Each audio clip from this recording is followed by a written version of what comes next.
This is the Viking with Tiki Man. And both of us, Tiki Man and the Viking, will be down in Oklahoma City May 2nd through 4th for the OWFI conference. The Writing Universe. And we'll be presenters presenting on podcasting and blogging, as well as a lovely session on Dining with Death, and I'll be talking about mystery, suspense, and the supernatural. I'll be there, too, on that same panel. Oh, I didn't know you got added. Yeah, I was added. Okay, excellent. So, therefore, we're both going to be there. We're both going to be there. Okay, we will both be there. Hey, listen, no, this has been great. I hope you all will find a way to come down and visit us, owfi.org. It's a great 2-day conference, May 2nd through May 4th. We hope to see you there.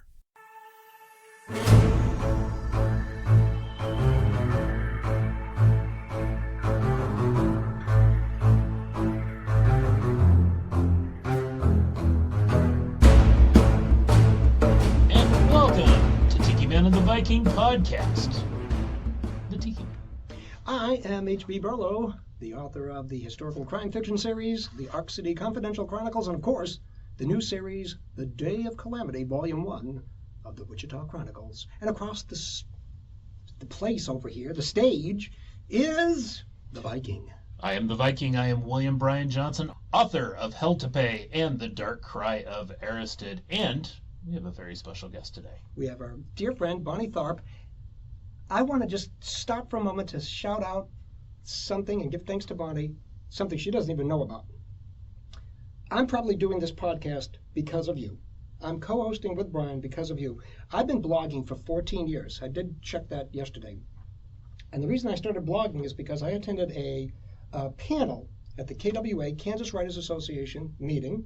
I believe it was you, Hazel Hart, and the late Bonnie Myrick Eaton. Mm-hmm. And the primary discussion was traditional publishing versus self-publishing, but then they also mentioned blogging and so forth. Mm-hmm. And here, this is 2010. I'd already been going to KWA for a year. And what am I doing? I'm writing, but I'm not doing anything. I went out and found, I think one of you had mentioned Lulu.com. I don't know if it still exists. And I wound up self-publishing a couple of novellas. It's when I realized I needed an editor and somebody who knew about formatting, but at least I got something in print, and started my blog, which has been going on for 14 years. So you were the impetus for that, and you never knew that, so thank you very much. And sometimes You're welcome. Sometimes our influence is not known until 14 years later. That's right. And something I bring up all the time is button chair. Actually, my last blog post was button chair time, because what do I need to do? Put my butt in a chair and write. Right. So I hate to say this, you have influenced us. Yeah, you have a strong influence. So Bonnie is a longtime friend of ours. We were just sitting here talking that we think it's over 20 years that we have known each other. Bonnie is a lifetime resident of Kansas. Bonnie graduated magna cum laude with a Bachelor of Arts in Communication, Women Minority Studies, and Fine Arts. She published 3 books in the women's fiction genre and 3 romantic suspense novels, and has another in the works. She received local, state, and national awards for her novels, short stories, children's picture books, and playwriting. Bonnie has been married forever to a great guy. They have 1 amazing son, 2 grown grandsons, and a spoiled dog named Willie. Is it named after me? No. Okay, good. No. No, it's his personality. Oh, he's a Willie. He's a Willie. Gotcha. And he's far too cute. He is. Tell us what genres you like to read and what authors influence your writing. Oh boy, that's hard. I read just about anything. I have a little trouble with horror because I have a very vivid imagination and I tend to dream about what I read. That's okay. I'll read it to you. Yeah, use the cowboy voice if you do, please. And the nice thing is you have read my stuff before. I have read your stuff before, and I didn't have nightmares, but it's happened with Stephen King. Mm-hmm. So, I love mysteries. I love mysteries. That's probably my favorite. Mm-hmm. But every once in a while, I have to have a rom-com. It's just a requirement. I just finished the Dune trilogy back to back. Wow! And it was so intense that I begged my book club to do a rom-com, and it was so much fun to just laugh at the silliness and the ease of reading it. And that, so see, I read all kinds of stuff. I hate Science to ask, fiction. Have you seen the new movie? Yes. What'd you think? I like it. I did too. I did too. I made my son watch the old one, the 1984 version. But you can, because you can force your son to do that. Not usually, but this time he was willing. Oh. So, no, he has a mind to do so. Yeah. He's a tough dude. And you say you also like sci-fi and some of the other genres? I do. I like thrillers, like political thrillers are interesting to me. It'd be nice to know that there was a Scott Harvath somewhere in our government keeping people honest, which is just not happening. This is why it's called fiction. Yeah, exactly. Right. Exactly. I really do read a lot of things. I'm not a fan of dark stuff. I mean, I've read it. I read Gone Girl. That one really depressed me. I have read my share of dark things, and I just prefer not to, because, like I said, I tend to dream about stuff that I read. So let's talk about some of your writing. You had the Feisty trilogy, Yes, right? yes. And so that was pretty much stories of family, 3 generations, if I remember right? Yes, 3 generations. Actually, it's only 2. Okay. We talked about the 3rd generation. Grandmere was very influential, but she was not there. But yeah, I think families are messy, and I think they're funny, and I think everybody's got one.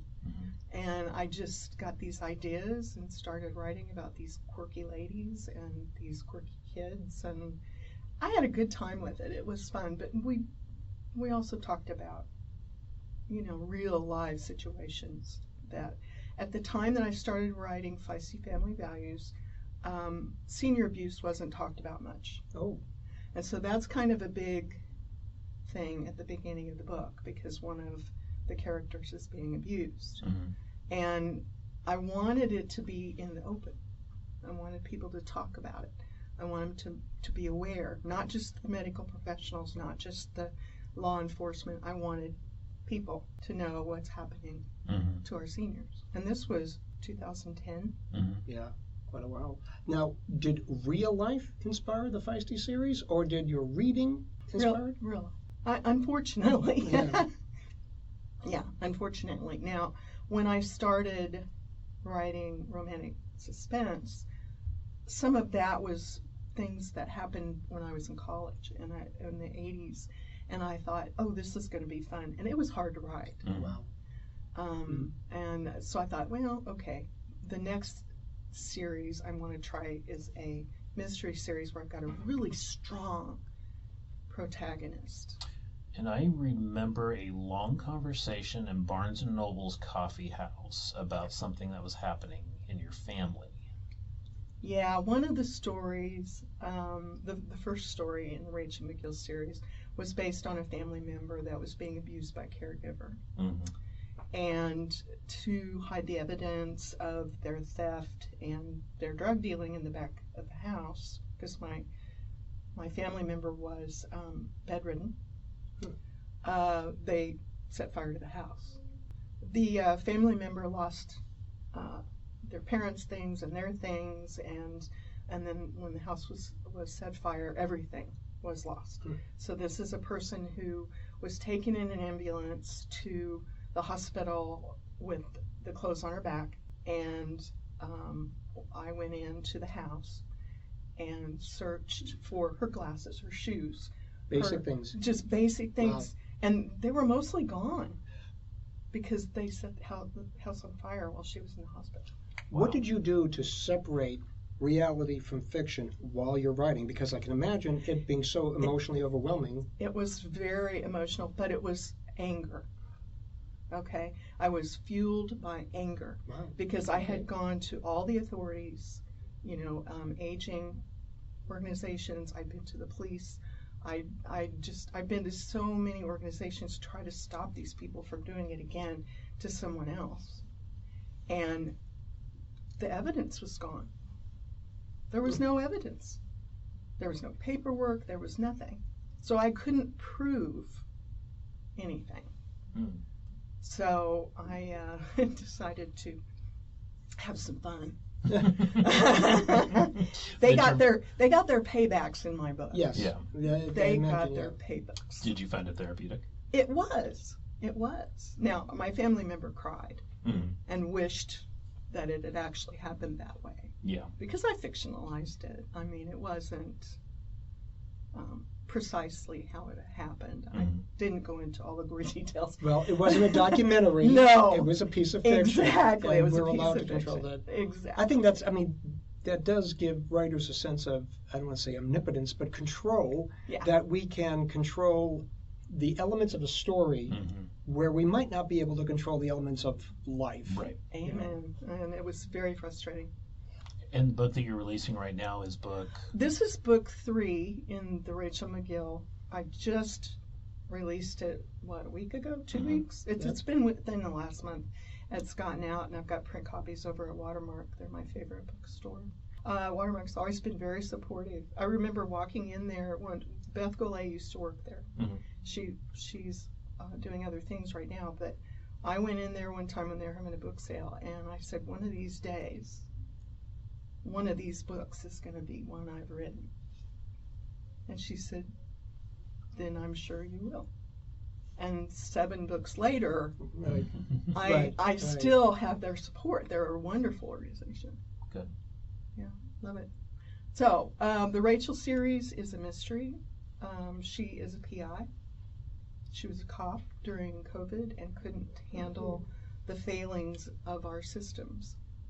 There were people that she couldn't help, so consequently she felt frustrated and decided to quit and go out on her own. She felt like she could make a better impact. So that's the gist of her transformation, going from a cop to a PI. And she's very tall. It's very important, you know that. I'd had surgery on my knee, and my therapist was 6 feet tall and blonde, and I had never worked with someone that tall and imposing before. And I said, you're going to be the next character in my book. In a good way. In a good way, right, yes, right. She was terrific. So I don't even remember her name now, but her stature was imposing, and I decided, yeah, my character's going to be imposing. Now, will this be the last book of the series? I don't think so. Okay. I don't think so. Too many ideas are percolating. Okay. So I don't think so. Do you find, and now, since I write crime fiction as well too, do you find that it's more important to find good stories for her to investigate or to develop her character arc, or both? I get in a little trouble here because I really want to provide interesting stories for her to be able to solve, mysteries to solve. Because she's such a strong character, I have a little trouble having her grow because she's kick-ass. And she grows in small ways, not big ways, you know. I want to be like her when I grow up. If, however, the series continues on, will she wind up becoming 1 or 2 dimensional because... That's what I'm afraid of. Okay, so you have to work on that. I have the to work on stories are that. there. Yeah.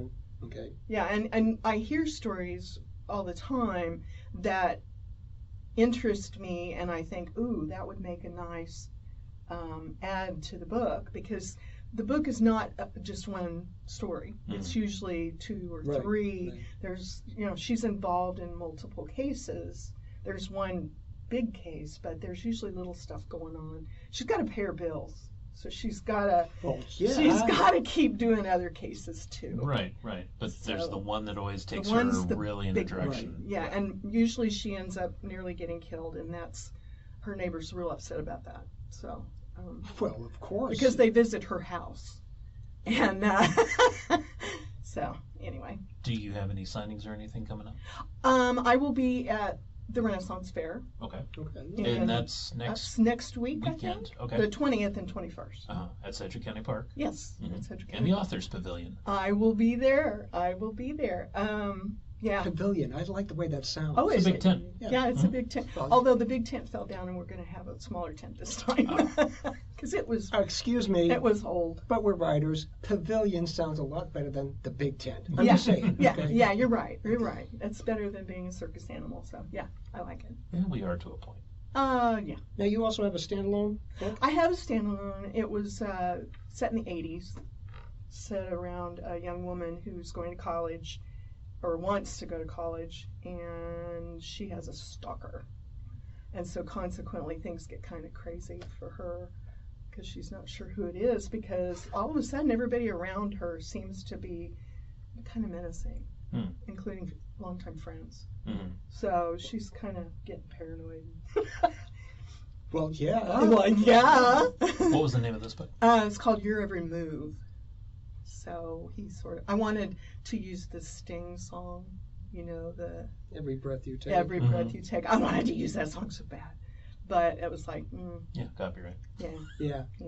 Well, I even looked him up on Facebook and thought about sending him a message and saying, hey, can I use the title of your song from the title of my book? But I didn't. There is a very strange guitarist out of Norway that does cover tunes in heavy metal.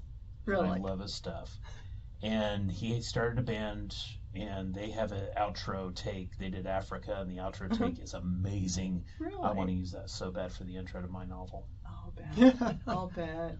Oh, yeah. I'm interested in the Scandinavian music too. I've been learning to play guitar this last couple of years. I'm not really good yet. I'm still learning, but their music is so melodic. The bands I've been listening to, and I really like them.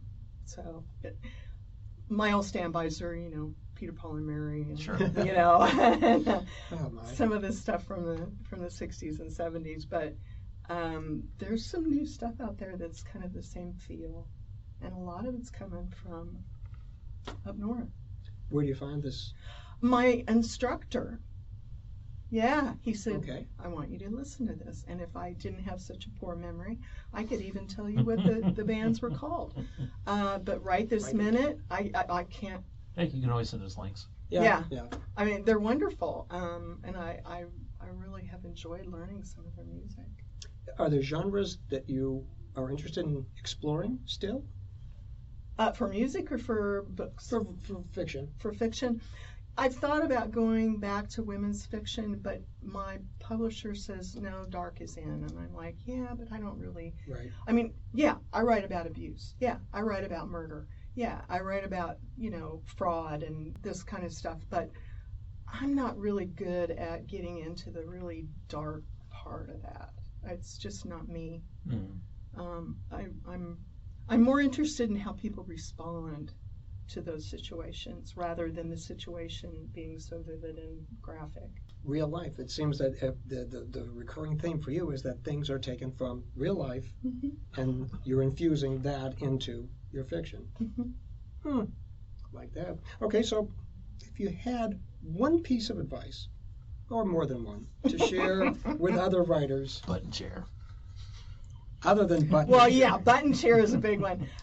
Never give up. I mean, I don't know how many times I've thought about chucking it. Just the whole publishing thing is just tough.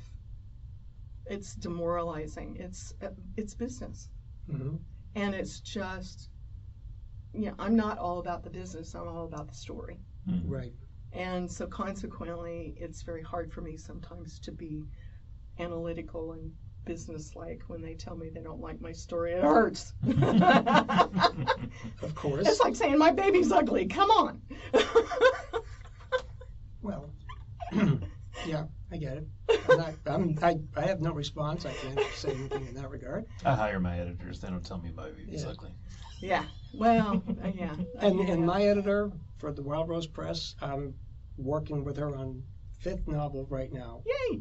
And she sent me a recent inquiry, said, is there a budding romance in this? And I said, yes, I've been working on this for the course of 3 novels. And she said, good. So even though it's historical crime fiction, she's happy to see a romance. And we A call little that more a hint. emotion, maybe, eh? Yeah, well, Okay. Fine. That's And it's the calamity. it's the Day of Calamity, but I think that the next one is tentatively titled "The End of the Treachery." All the titles come from Old Testament scripture. Yeah. Because my main character is Jewish. Well, you really remind me. Your stories really remind me of Elmore Leonard. Really? Yes. Oh. And I love Elmore Leonard. And in fact, I'm reading one of his older books right now that I hadn't read. I thought I'd read them all. I found one I didn't. So I thought, as I'm reading that, this is a lot like HB. Take that as a compliment. I Yes, think you should. He's a great writer. Yeah. What, besides the Renaissance Fair and that signing, what other events do you have forthcoming, even for the next several months? I don't really have anything else scheduled. I'm not sure. I haven't talked to Watermark yet to see if they're doing any, author things. Because sometimes they'll do panels or that kind of thing, and I haven't had time to talk to him since I've just got this one out. So, what is the best part about being a writer and the worst part about being a writer? And you can answer either side. Wow, that's tough. Okay, the best part is being able to spin a yarn and have ideas come alive on the page. That is just a blast. The hard part and the really devastating part is the editing and finding out I missed one or two errors in a book. That I feel like such an idiot. You're not a perfectionist? No. You're not perfect. I'm not perfect, no. Oh, I mean that. It's just, I had a friend, I just printed a copy of the Slightest Book because I wanted to be sure I had copies for the Ren Fair. And I didn't have time. I mean, it takes them 2 to 3 weeks to get them back to me. So I thought, well, I'm going to go ahead and I'm going to just order 5 copies. And then I at least have 5 copies. Right. And I hadn't had my proof copy yet. Oh, no. Page 3. 2 errors. Oh, no. I was devastated. And one of them was so stupid. I felt like an idiot. I was embarrassed. It was just a dumb error. Frickin' English language. Perhaps Brian should edit out that commentary on page 3, so if there is an error, people have to actually read the book. I have corrected it. Okay, and fine. I've reprinted, and I'm praying. They say the books will come on the 20th, which is the day of the fair. Ooh. So I'm trying not to sell the error copies. If I sell them, I'll probably sell them at a discount. Yeah. Because I just was so embarrassed. Oh, my goodness. Hate it. Thou art human. We all are. Before we go, did you have a passage you wanted to read? If you want me to. Oh, my goodness. I'll even read you the part that's kind of dark. Ooh. Now, this is from the new book. Yeah. Very good. Yeah. Go for it. Enter Dark BD. Sorry. Okay. 15 years ago. He watched the house for hours until the kid left, and the lights went out inside. He waited another 30 minutes before sneaking up onto the tree-shadowed edge of the porch. The weak illumination of the yellow bug light by the front door saved him from being seen. The windows were open with heavy-duty screens, but that wouldn't stop him. He cut the screen with a Swiss Army knife, making minimal sound. The cicadas had quieted, so he could hear the clock ticking on the mantel. He slipped his sneaker-clad foot into the room, testing the floor for squeaks. He eased his head and shoulders in next, and pulled his leg behind him. The wind had laid, so the screen fell back in place. He looked around the room and noted the crystal candlesticks on the fireplace mantel and the wrought iron fireplace tools. He quietly crossed the living room rug and grabbed a candlestick and the fireplace poker. With a weapon in each hand, he stepped to the staircase. He knew the bedrooms were on the 2nd floor. Standing at the base of the stairs for 5 minutes was tedious, but listening for movement upstairs was imperative. The husband and wife's quiet voices carried down the stairs. "You've got to let her date, Batty. She's 15 and able to take care of herself," the wife said. "Most boys are intimidated by her height anyway, so don't worry." He stepped up 2 stairs, the sound masked by the voices. "I can't help it. I trust her, but I don't trust any 16-year-old boy. Their hormones choke off their brains," the husband said. Quickly covering the last 5 steps, the intruder stood at the top, holding the handrail with his gloved hand, the candlestick tucked under his arm. "You should know," the wife said and laughed. The husband stayed silent. "Good night, Patty. I'll wake up when she comes home. I always do."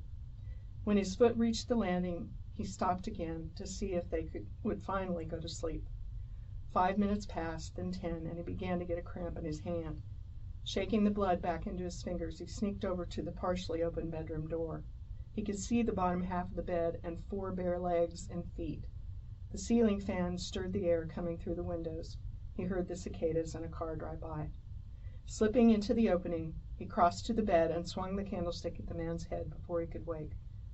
Blood sprayed on the pillow, and the woman whipped her legs to the floor. "What the hell do you think you're doing?" she hissed, scanning her side of the bed for a weapon. He didn't hesitate. He quickly covered the width of the bed and swung the fireplace poker, catching her arm before she could jump back further. It sailed back and knocked her onto the bed. Blood soaked her hair and the mattress with a metallic smell that made him smile. He grabbed the ruby ring off her hand and pulled the man's signet ring from his finger. He stuck them in his pocket and grabbed the jewelry box. He heard the floorboards downstairs creak. Running from the room, he descended the stairs 2 at a time. And this is from a person who doesn't like dark. Right. And the name of the book again? The name of the book, From the Darkness. And it is available now? It is available now. Watermark Books and Watermark Amazon? Books. Any ebook Okay. provider. I mean, it's on Apple, it's on Kobo, it's on Nook, it's all over the place. And I can tell you also have print copies available too. I do. I finally got some without errors. So all of you looking for page 3. Yeah. No. Or actually it might be worth some someday. Well, see, there's that. I kind of True, doubt it. true. But yeah. You can say, oh, I have the copy with the errors. That's right. Yeah, okay. Well, Bonnie, we want to thank you for being a constant, what's a good word for it? Friend, advisor, and motivator. Motivator, Yeah, huge. I mean, I remember a time several years ago when you were talking about just not feeling it for writing, and we were like, okay, you'll get it back again. We knew you would, and you did. And I did. And you've always been motivational. As per my little anecdote at the very beginning, you can never tell exactly how you're going to influence somebody. You just go about your business and be as positive as possible. That's right. And we'll probably see you at the next author thing at the library. Okay. Yeah, for sure, with more books. Yeah. And she will also be at the Renaissance Fair coming up here April 20th and 21st at That's Century correct. County Park in the Author Pavilion. Yes. Not in the big tent. The smaller Author Pavilion. Yeah. The smaller big tent? It's Yeah, still smaller pretty. big It's tent. still pretty big. It's big tent. Yeah. Lots of authors there. Thank you very much. Thank you. And thank you, folks, for listening to Tiki Man and the Viking. And don't forget, we will be down at the OWFI conference, The Writing Universe, May 2nd through the 5th. That's right. Take Okay. care. Bye-bye. Tiki Man and the Viking podcast brought to you by Rumination of Thunder Media. The following intro and outro music was used for this media project. The music Find Them by Alexander Nakrata. Free download from filmmusic.io. License Creative Commons Attribution 4.0 International.